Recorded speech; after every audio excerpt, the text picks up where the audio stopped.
안녕하세요. 오늘 2월 22일 오늘의 부동산 뉴스 설명해 드리러 나왔습니다. 자, 오늘 뉴스들 내용들이 거의 대부분 다 전세에 관련된 내용들이 좀 많이 나와 있어요. 그래서 제가 전세에 관련돼서 유효한, 그러니까 좀 비슷한 뉴스 3개 한번 또 연결해서 한번 읽어볼게요. 자, 한국경제에서 나왔네요. 한 달 새 1억이 뛴 전세값에 세입자는 한숨 떨어질 이유가 없다라고 되어 있죠. 자, 이사 수요 늘고 갱신 청구권 사용에 매물이 급감하고 당분간 서울 전세값 떨어질 이유가 없다.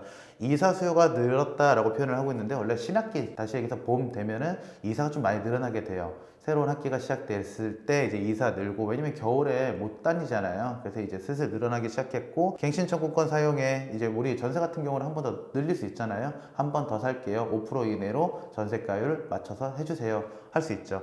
그래서 매물이 또 많이 들어왔죠. 그리고 당분간 서울 전세값 떨어질 이유 없다. 여기서 이제 나오는 것들이 뭐가 있어요? 제가 지난 시간에 한번 얘기했는데, 서울의 분양 매물 수 자체가 줄어들었어요. 그러니까 서울에 새로 집 짓는 게 줄어든 상태이기 때문에 이제 전세값이 내려갈 일이 별로 없다, 이렇게 얘기를 하고 있죠. 뉴스 한번 볼게요. 자, 서울 전세값 고공행진하고 있습니다. 신학기를 앞둔 봄을 맞아 곳곳에서 이사 준비 수요가 일어나는 가운데, 전세 계약 갱신 청구권 사용으로 전반적으로 전세 물건이 또 줄어들었다. 그렇죠? 그리고 올해 서울 공급 물량마저 줄어들면서 전세값이 떨어질 이유가 없다라고 분석을 하고 있어요. 그리고 이제 목동, 노원, 중계 이런 식으로 해갖고 이런 동네에서 뭐 인터뷰를 하고 있다, 이야기가 나와 있고요. 자, 향후 전세값은 더 치솟을 전망입니다. 부동산 정보 제공 앱을 보면은 올해 12월까지 예정된 공급 물량이 7천 가구에 불과하다 라고 되어 있죠. 자, 공급 물량이 줄어들고 있는 상태다, 이 얘기예요. 그리고 신학기 되면서 들어오는 사람들도 있고 버티는 사람들도 있다 보니까 전세값이 오를 수밖에 없죠. 다시 볼게요. 여러분들 생각을 해보세요.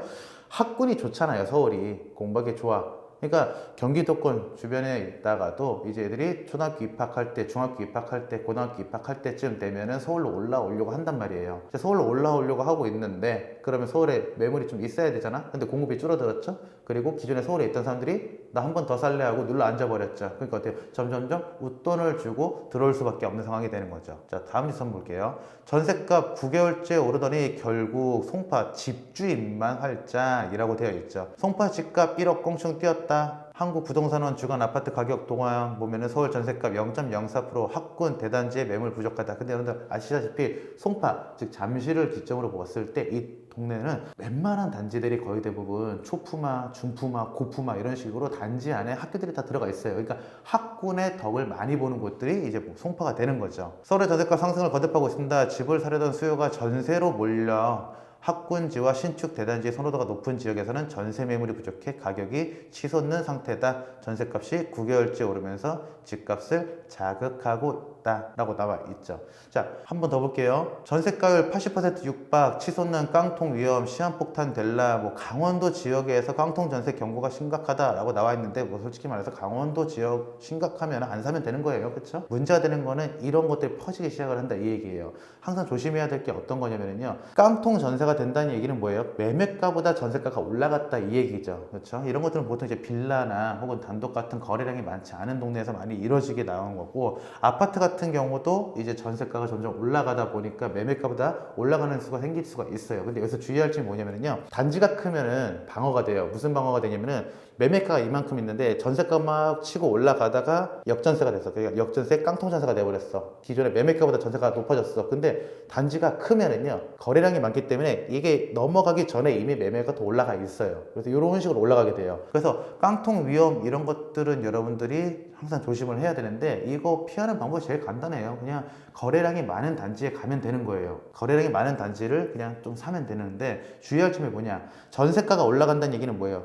이 매매가를 계속 받쳐서 올려준다, 이 얘기가 되는 거죠. 다시 얘기해서 여러분들, 아파트 매매가 자체도 이제 올라가고 있다, 이렇게 생각을 하시면 돼요. 전세가가 먼저 시그널을 보내요. 올라가기 시작을 하잖아. 그러면은 매매가도 같이 따라서 올라간다, 이 얘기죠. 그래서 제가 보기에는 서울은 당분간 집값 하락은 없을 거다. 그죠? 뭐 지역적인 특색에 따라서 몇몇 또 개인적인 상황에 따라서 급매물이나 또 할인 매물 좀 낮은 가격으로 나오는 경우들은 있겠지만, 전체적으로 제가 봤을 때 서울은 앞으로 계속 우상향 곡선이 이어질 거다. 올해, 내년 쭉 이어질 거다 이렇게 저는 예상을 하고 있습니다. 자, 오늘 뉴스들이 다 전세가가 올라간다 이런 뉴스들이 나왔죠. 이제 좀만 지나면은 매매가가 올라간다는 뉴스가 여기에 연결 손상으로 나오겠죠. 오늘의 뉴스는 여기까지. 감사합니다.